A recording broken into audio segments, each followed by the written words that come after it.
Rĩrĩ bũrũri ũrikĩte ũkũngũĩri-inĩ wa thigũkũ cia Christmas na mwaka mwerũ na iria ikoragwo na mĩhang'o, thabarĩ na ikeno, andũ nĩ marorio mathingate mawatho ma ũgima wa mwĩrĩ ma kwĩgitĩra kuma kũrĩ mũrimũ wa COVID-19. We are in a festive season and it is time for families to stay together and celebrate. We, however, wish to remind all of us that the COVID-19 cases are rapidly rising and this may not go lower anytime soon.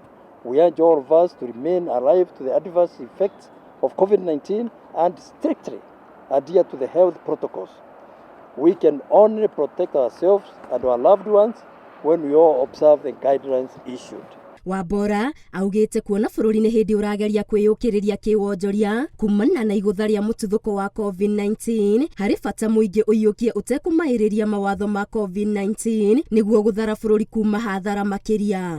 Kwa vile mambo ya economy iko hatujakubaliana mambo ya curfew. Na mimi ningefikiri itakuwa haitafanyika hiyo mambo ya curfew. Tuendelee, bora tujikinge.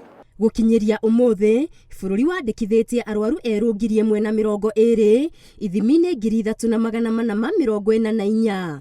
Mũtambĩro wa mũrimũ ũyũ wambatĩrĩte nginyagia gĩcunjĩ kĩa 29.6% harĩ igana, na andũ megũtĩmĩra milioni 9 nĩo marĩkĩtie kũheo njanjo, rĩrĩ bũrũri ũtigĩtie thikũ 10 gũkinyanĩria itanya rĩaguo gũkorwo ũhete njanjo andũ makĩria ma milioni 10. Angĩribotera Inooro TV, Ngetwo Wangari Maria wa Mũigana.